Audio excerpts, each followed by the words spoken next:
as you can see, meron akong collection of cards. 1, 2, and 3. Okay?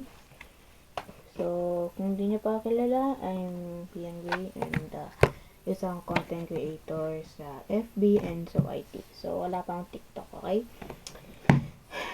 The reason why, kung bakit, sorry. The reason kaya ko pinapakita yun is meron akong bagong collection na nandito, which is, this. Okay, so pakita muna sa inyo yung instruction, okay? So, ayan. Okay. So, sa mga hindi nakakaalam, meron akong ganito. Uno flip na Boruto. Actually, Naruto to pero Boruto lang talaga. So, sa kanya yung QR code para please, feel free to pause the video. Okay? Para malaro nyo. Yan. So, this time, meron tayong ganito. Yan. Here's some more.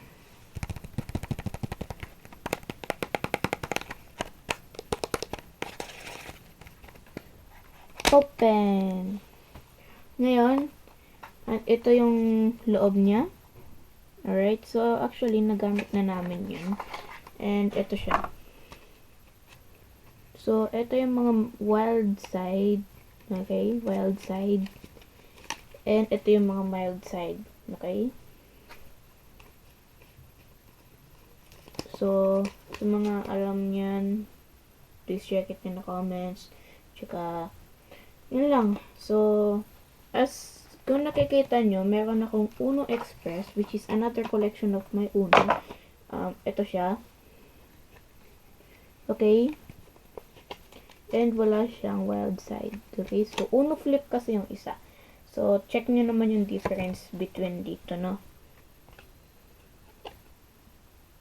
Okay? Tamang mas maliit siya. And yung box comparison, okay? Ang box comparison, okay? You know. And, yan lang.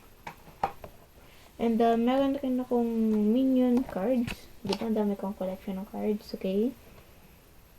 Yan, okay? Yan, so, meron pa akong playing cards pa. Ayoko pakita eh. So, yan lang guys, for today's vlog. So, yeah. Ang dami ko ng collection ng Uno. And, buy this while they're in stock, okay? Kasi, ito na ko yung available sa kanila. Yung Boruto. So, very fun to play. Tsaka, mayroon rin siyang Chidori, which is yung card na paunahan kayo mag-slap. Kung sino yung unang mag-ganon. Diba? For example, ito yung Chidori. Yung unang mag-ganon. Diba? So, sa mga nakakalam ng rules, check na yun in the comments. Bye.